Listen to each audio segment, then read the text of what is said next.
欢迎来到巴巴娱乐呀频道，请订阅频道，所以大家不要错过当天最热门的新闻。我们今天的时事通讯包括以下内容：剧荒退散，2025古装必看指南，诚意携3部剧霸气来袭。说起咱们的国产剧，古装题材那可真是常青树，不仅观众百看不厌，也是许多演员们争相尝试的香饽饽。一部制作精良、故事动人的古装剧，不仅能让初出茅庐的新人一夜之间家喻户晓，更有可能直接将演员推上流量的顶峰，成就所谓的顶流小生或流量小花。回顾这2年风头正劲的那些熟悉面孔，你会发现，他们几乎人手至少一部古装代表作，有的人甚至手握好几部。虽然角色类型可能有所重叠，但这也不失为一种维持热度、巩固粉丝基础的有效策略。毕竟，相比其他类型的剧集，古装剧似乎更容易诞生所谓的爆款。这部放眼望去，2025年代播的古装剧储备也是相当喜人，各大平台都暗戳戳地攒了不少大招。从官方公布的预约量就能看出大家的期待值有多高。今天咱们就来盘点一下那些预约量爆棚、未播先火的古装剧，看看有没有你的心头好吧。第一梯队，人气王者，预约量遥遥领先。打头阵的必须是《富山海》。这部剧在爱奇艺和腾讯的预约量加起来都突破700万大关了。爱奇艺站内预约量364.1万，腾讯视频站内预约量358.2万，这人气妥妥的第1名，实至名归。我个人对这部剧的期待值非常高，主要是因为诚意这次更是要挑战高难度，一人分饰3角，萧明明、萧秋水、李晨舟。光是想想这3个性格迥异的角色由他一人演绎，我的期待值就已经拉满了。程毅的演技在过往作品中大家有目共睹，相信这次他也能游刃有余。除了程毅，还有明艳动人的古力娜扎加盟，再加上李凯欣、徐振轩等多位颜值与实力并存的演员，这阵容看着就很舒服。紧随其后的是由顶流肖战和潜力小花张婧仪主演的《藏海传》。这部剧在优酷站内的预约量也高达357.9万，有肖战坐镇，这热度自然是杠杠的，排在第2也是意料之中。值得一提的是，《藏海传》是一部大男主古装权谋剧，这可是肖战首次挑战此类题材。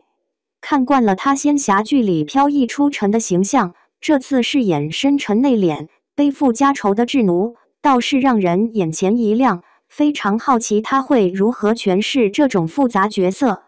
而且，女主张婧仪的演技和路人缘也一直不错。更让人惊喜的是，这部剧的导演是指导过现象级大爆剧《甄嬛传》的郑晓龙导演。强强联合，这组合简直让人想立刻穿越到开播那天。第2梯队，粉丝基础雄厚，期待值持续高涨。程毅今年真是要霸屏的节奏。除了《富山海》，他与李一桐联袂主演的《狐妖小红娘》王权篇，在爱奇艺站内的预约量也突破了300万大关。《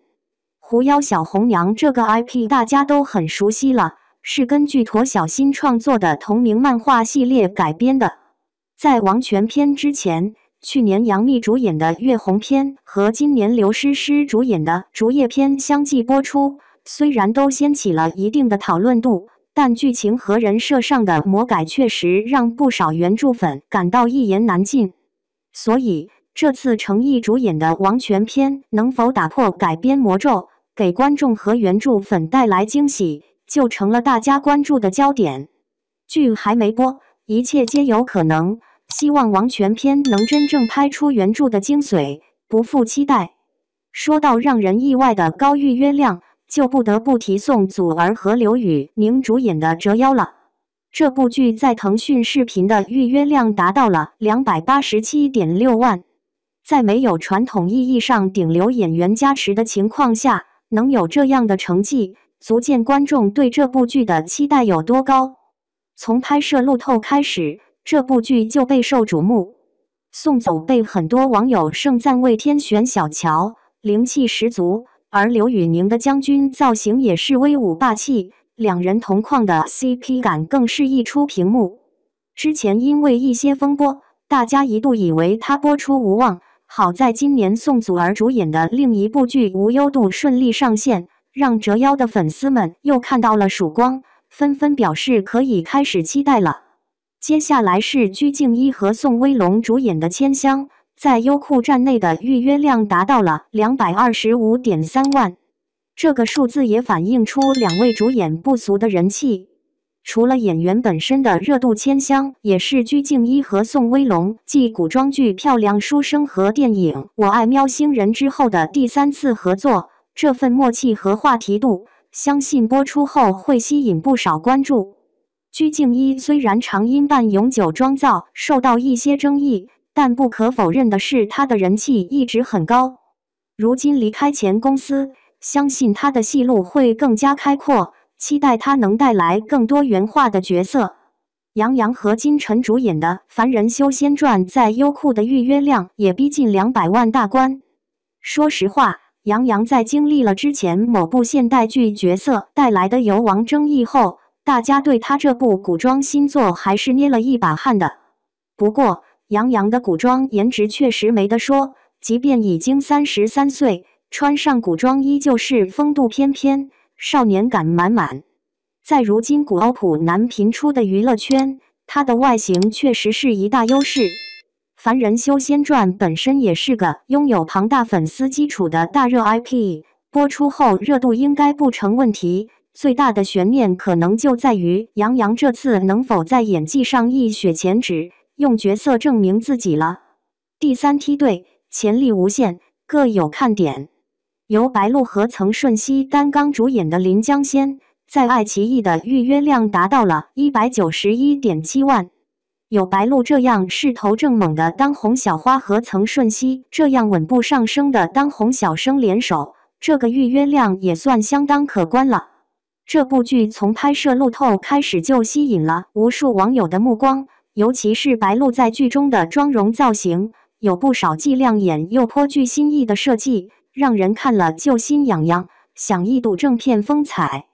曾舜晞在这部剧里的造型也一改往日古装剧中略显呆萌的少年感，平添了几分成熟男子的气概。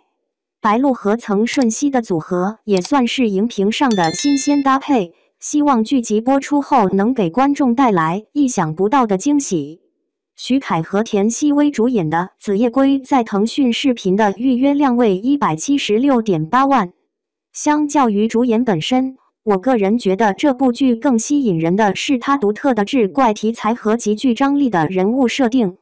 女主武珍是神秘的妖氏猫公，而男主梅竹宇却是与她身份天然对立的斩妖天师。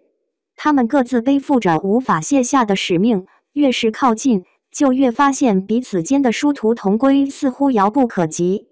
这种拥有双重身份的两人，在白日里情愫暗生，却要在暗夜中拔剑相向，这种极致的拉扯和虐恋感，光是想想就觉得非常带感，让人迫不及待想看正片了。罗云熙主演的《水龙吟》在芒果 TV 的预约量达到了146.1万，再次证明了罗云熙在古装剧领域的强大号召力。从目前曝光的物料来看，罗云熙在这部剧中的妆造依旧非常出彩，精美程度几乎不输她在《长月烬明》中的表现。稍显遗憾的是，罗云熙本人似乎比饰演润玉时期更加消瘦了些，少了几分当年的风神俊朗。不过《水龙吟》是一部大男主古装玄幻剧，除了罗云熙，还有萧舜尧、敖子逸、方逸伦3位领衔男主演，以及包尚恩、陈瑶、林允3位女主演，可以说没有传统意义上的绝对女主。这样的阵容配置还是非常吸引人的，希望到时候能是全员上桌，每个角色都有高光时刻。最后要说的是程毅的第3部待播剧《长安24季》。这部剧刚杀青不久，在优酷的预约量就已经达到了135.9万，迅速跻身前10，足见诚意的抗剧能力和粉丝粘性。当然，这部剧的看点远不止诚意一人，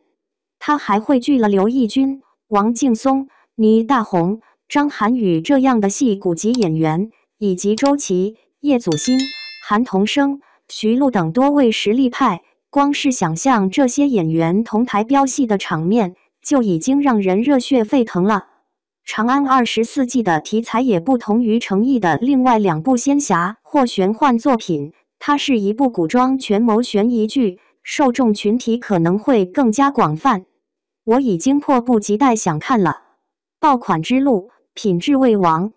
当然啦，除了以上这10部人气爆棚的剧集，还有像木须辞书卷一梦暗河传、锦月如歌长安的荔枝唐朝诡事录之长安岳林奇迹、锦绣芳华一长串名单在后面排队呢。古装剧的春天真是百花齐放，让人眼花缭乱。不过话说回来，预约量高只是万里长征的第一步，一部剧最终能不能成为真正的爆款，还得看剧本够不够硬核，制作够不够精良，演员的演绎能不能真正打动人心，深入人心。毕竟咱们观众的眼睛是雪亮的，只有真正用心的作品，才能在竞争激烈的市场中脱颖而出，笑到最后。